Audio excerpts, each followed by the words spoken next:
When I was a little girl, I could blow my nose. Just as a toddler, when my daddy told me to blow my nose and he put a handkerchief, he said, go, not.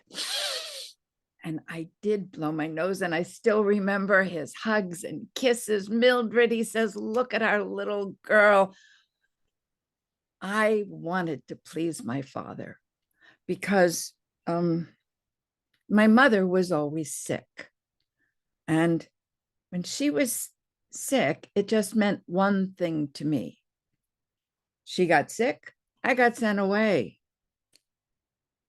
Well, I was in exile at my Aunt Lottie's house, standing on high alert by the window, watching for our 1949 Packard, our first car in our family. And when I saw my father pull into the driveway, I ran out, Daddy, Daddy.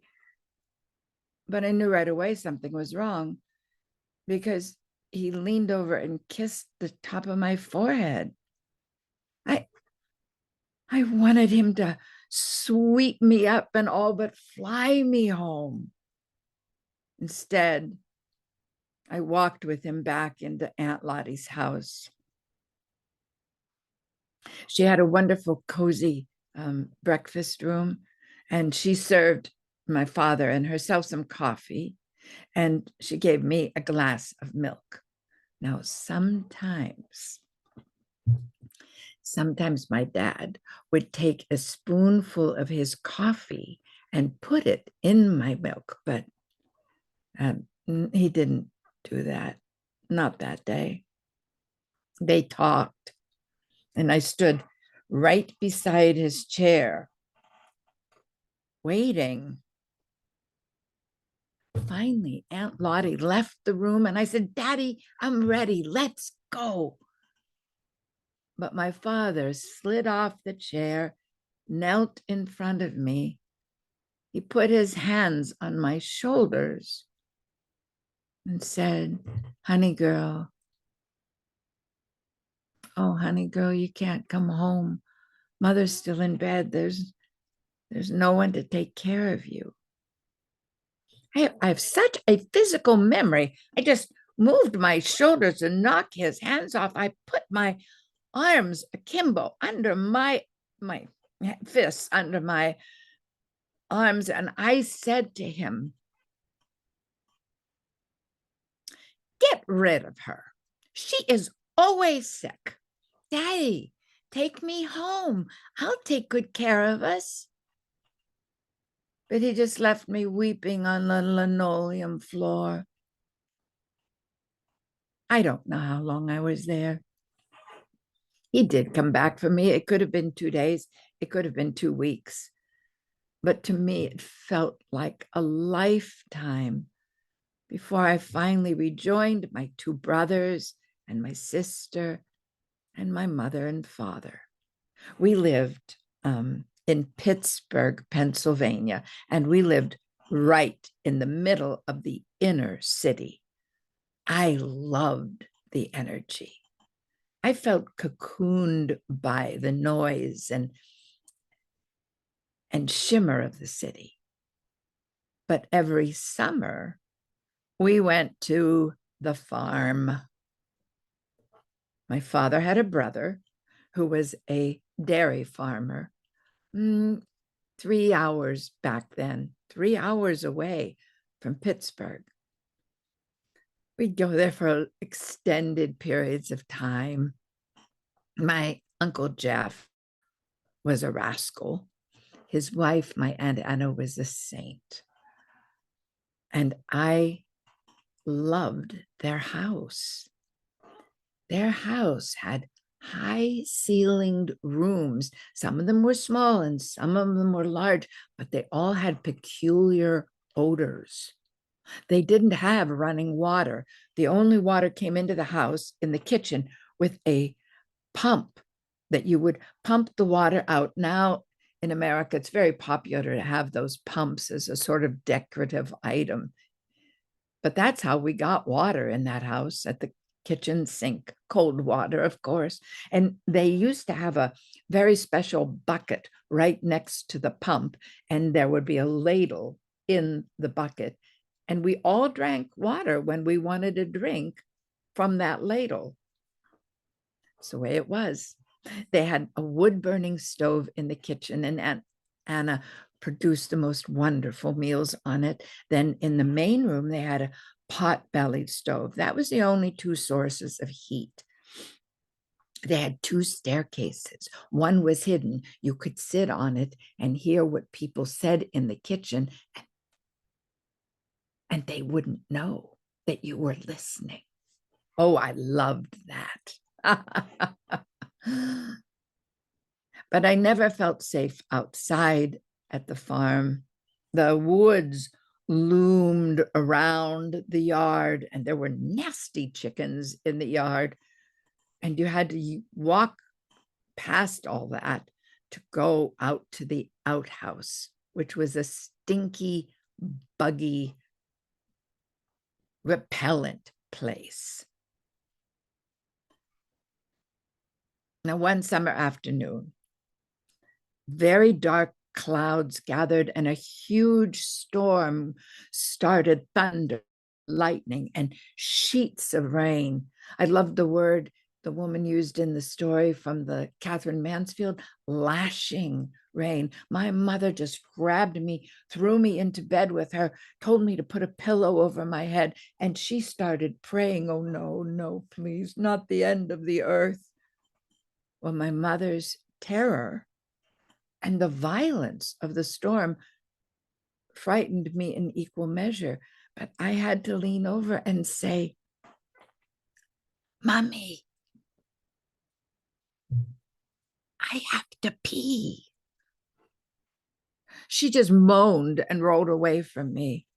So I slid out of bed and I ran into the kitchen where my Aunt Anna sat. She understood. Oh, sweet girl, she said, don't worry, you don't have to go out into the storm. I'll get a chamber pot and put it in the woodshed. The woodshed opened directly into the kitchen. But when my father heard that, he roared, no, I am not having two of them acting ridiculous every time there's a rain. Stop it. Stop it, Carol. You walk out to the outhouse. Oh, what a betrayal.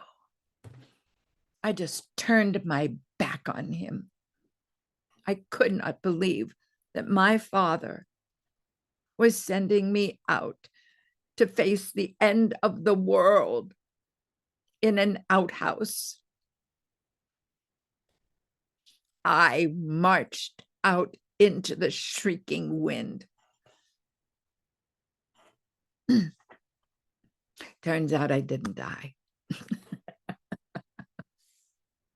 And when I came back into that warm, dry kitchen, I just reached my hand up and Daddy clasped my hand in his, and then he picked me up and he pretended to jump when the thunder and lightning would crash. And I shrieked with delight. Daddy and I watched storms together all the years I was home, and we scoffed at my mother and her fears. The most important thing in my father's life was to teach his children right from wrong and see us do what was right. But as wonderful as he was rigid about his definitions of what was right and what was wrong. And he had a terrible temper. And people were intimidated by his temper. Don't upset your father was the mantra we lived by. Now, my father never raised his hand to me. He never raised his hand to my mother. But his anger would just suck the air out of a room and leave everyone gasping. And no one, not my brothers, not my sister, not a variety of aunts and uncles, ever stood up to him. I had some rough uncles, but none of them ever challenged him. At home, if it was just the three of us, mother and daddy and myself, sometimes my mother would stand up to his boiling rage. Her anger was like dry ice. But I never stood up to him. Well, I did what we almost all do. I grew up and I went away to college. I was the first person in the family to go to college. And I was the first person in the family to get married and divorced. And I was the first person to move all the way across the country to California. My father said one time, honey girl, if I had other children, I'd never let them go to college. Daddy, how can you say that? It opened so many doors for me. You never came home, honey girl. Well, he was right. I didn't. I mean, I couldn't imagine coming back into my teenage bedroom and living with his sudden angers and my mother's crippling anxiety and my role as the baby of the family. It just seemed like it would all suffocate me. So I didn't really come home for a long stay until he had lung cancer. And then I had a summer off. And so I borrowed a car from a friend who lived nearby and flew across the country. And my friend loaned me the car, and I was able to take my father to radiation tests and doctor's visits. And I couldn't stay with my parents. They were living by this time in senior housing. They had a small, tiny apartment, one bedroom, a little bathroom, minuscule kitchenette, and a dining table that sat in the living room. I never liked that apartment. It had cinder block walls, which lent it an institutional look. I stayed at my sister's house. And that was the great gift of my father's illness, because my sister and I forged a friendship that has nurtured us through our whole adulthood.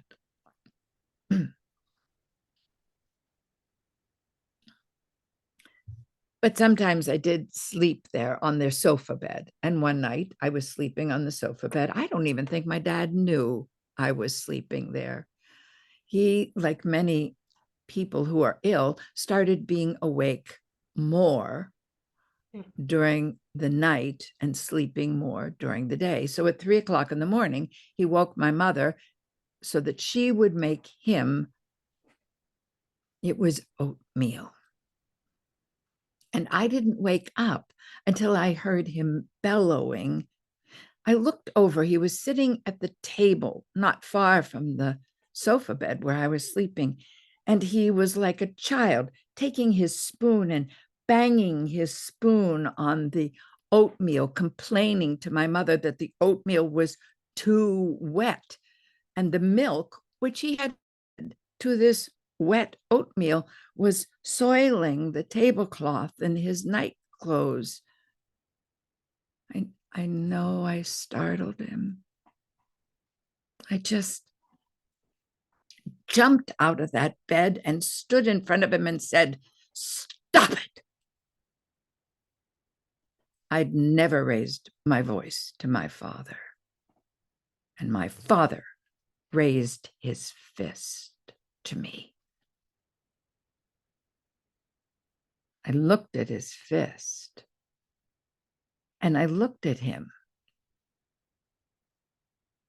I said, "Stop it. Don't torment Mother. It's the middle of the night." And then I looked again at his fist and shook my head. He dropped his fist. I turned around, went right back to sleep. And in the morning, when I saw him, I walked over and said, "Well, good morning, Daddy." He said, "Honey girl, I almost hit you last night." And inside, I thought, I'm so glad you didn't. It wouldn't have gone well. But out loud, I said, "Daddy, cancer doesn't give you permission to be a bully." And he turned his back on me.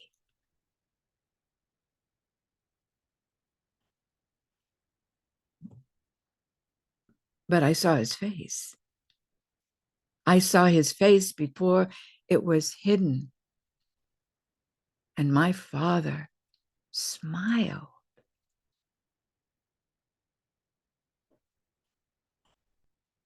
Never talked about that incident. But I have his smile. I've had it with me always. Confronting my father, finally. Thank you.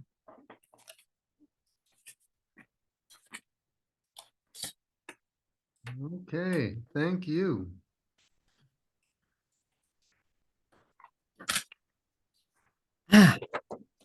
So you just put on a clinic of storytelling that my favorite type of storytelling, because it doesn't you forget that it's storytelling because you were just talking to us.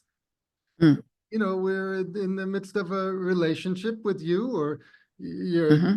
you're in your imagination, you're imagining our responses or how we're feeling to everything Right. we're saying, and you're an expert at holding a conversation, a one-way conversation, but it doesn't feel like a one-way conversation. It's just you're talking to us. There's no story involved. You're not telling a story. You're just telling about what happened, Yeah. telling about your life, and it's like we're sitting around the table and listening to each other. It's so That's, disarming, so disarming thank you. because it's so spontaneous, and so I call it candid storytelling. But Mm-hmm. by whatever name, it's just it's anti-storytelling because it's just talking and relationship. Yeah. To me, it's just so thrilling. Thank you. Anybody else? Any thoughts?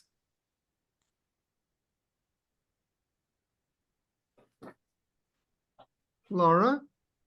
Carol, that was masterful storytelling, as Thank always. you. And the way that you Thank you. structured your story, the groundwork that you laid, and the way that you led us to this moment of revelation, all Mhm. very gently. It was beautifully, beautifully done. I love Thank you, hearing. dear. Oh, thank you. Thank you. Yes, of course, a great deal of work goes into a piece like that, but real experts can do something like that and make it seem effortless. Thank you. That's certainly the goal. Mm-hmm. It's I never wrote personal stories till the pandemic started. Hmm. And I only wrote them because I couldn't perform any of my literary pieces when they're being streamed because I had permission to tell them, but not to stream them. Mm-hmm. And so I did what I think is a common problem, worked on the story. And then after you work on the story and these verbs and this setup, as Laura said, I set it up, I turned my back on him and he turned his back on me. And this, that, and the other, all these parallel things, then to like not unlearn it, but lift it off the page. That's what I've always tried to do with literary stories, which is lift them off the page. But it was so interesting when it was my words. It was like, I think I forgot that word. It's like, it doesn't matter. It does not matter. Like I did forget to tell you that when my mother was in bed, she was moaning that saying, "Dear Jesus, please not the end of the world." So I didn't set that up. But that's when I marched to the outhouse. That's why I felt like I was marching to the outhouse to face the end of the world. Just, but you know, you just ruin the story to stop and say, oh, I forgot to tell you that's what my mother was saying. So I'm so glad you enjoyed it. I love my Hi, dad. Carol, that was wonderful. I lost my father almost 45 years back. And the last 15, 20 minutes, I was reliving that relationship. You know, certain relationships never fade. Oh, you brought back lots and lots of memories. Thank you very much. Oh, good. Lovely, lovely narration. Thank you.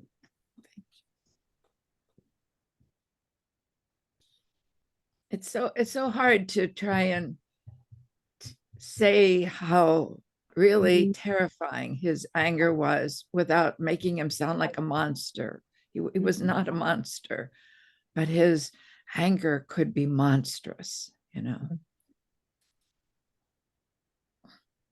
Gustavo? Yes.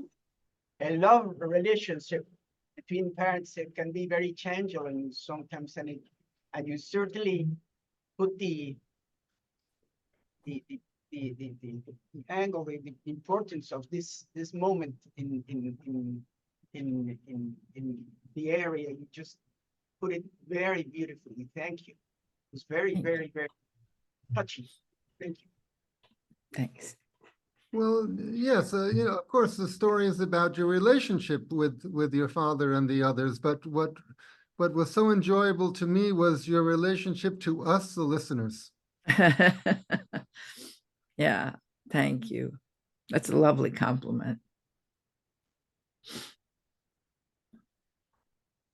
Mm. Okay, I think we will go on. Thank you so much, Yes. Carol. My pleasure. Mhm.